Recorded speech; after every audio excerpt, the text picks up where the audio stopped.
Nature égale futur. L'effet domino. Le vol des étourneaux est l'un des phénomènes les plus captivants et les plus spectaculaires observés dans la nature. Comment des milliers d'oiseaux arrivent-ils à se déplacer de manière si coordonnée et à réagir aussi vite en cas, par exemple, d'attaque d'un prédateur? Ces phénomènes d'intelligence collective se retrouvent à toutes les échelles du vivant, que ce soit dans les colonies de bactéries, les bancs de poissons ou les essaims d'insectes. Dans quel domaine leur compréhension pourrait-elle être utile à l'homme?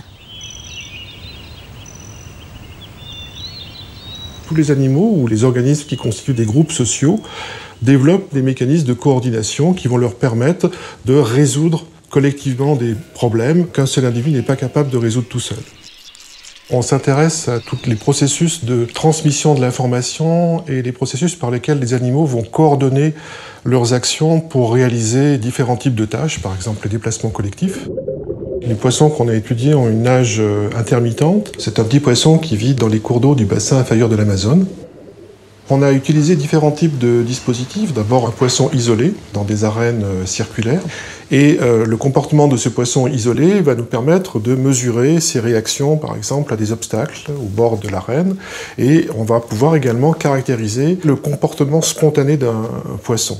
Puis ensuite, on va mettre un second poisson et on va mesurer les réactions du premier poisson quand il y a un second poisson dans son environnement. Ce qui va nous permettre de reconstruire comment un poisson interagit avec un autre poisson qui est situé dans son voisinage en fonction de la distance qui les sépare, en fonction de leur position relative et en fonction de leur orientation relative. Et ensuite, dernière étape, on va travailler dans des groupes pour comprendre comment un poisson va intégrer les interactions avec les autres poissons.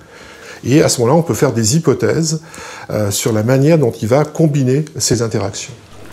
En utilisant des algorithmes d'apprentissage pour analyser ces différentes combinaisons, les chercheurs ont mis à jour des règles d'interaction d'un individu à l'autre. Comment les individus interagissent-ils ensuite au sein de groupes afin de coordonner leurs mouvements et quel type d'informations utilisent-ils pour cela? On a une combinaison continue d'attraction et d'alignement. Lorsque les poissons sont à une distance inférieure à une longueur de corps, il va y avoir une réaction d'évitement. Lorsqu'ils sont très loin, aux environs de 6-7 longueurs de corps, il y a une attraction qui va se mettre en place. Et puis entre les deux, un poisson va aligner la direction de déplacement sur celle de son voisin. Ces expériences nous ont révélé en fait qu'on avait un phénomène qu'on appelle l'effet domino, c'est-à-dire qu'un poisson commence à changer de direction, puis il affecte le changement d'un autre poisson qui est situé juste derrière lui, et on a comme ça une information qui se propage de manière linéaire, qui ne s'amplifie pas et qui en même temps ne s'atténue pas. Donc en fait le poisson minimise la quantité d'informations sur laquelle il doit porter son attention. C'est ce qui permet justement au groupe de pouvoir fonctionner collectivement finalement avec assez peu d'informations à l'échelle individuelle. Ce que les robots nous permettent de faire, que ne nous permettent pas de faire le modèle mathématique, là, on va pouvoir vraiment mesurer l'impact des contraintes physiques.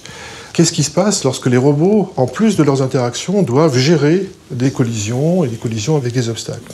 Le robot nous permet de montrer que les règles de comportement qu'on a identifiées et qu'on a caractérisées chez les poissons sont effectivement robustes et permettent de reproduire ce qu'on observe chez les poissons. Il y a deux applications qui concernent l'homme.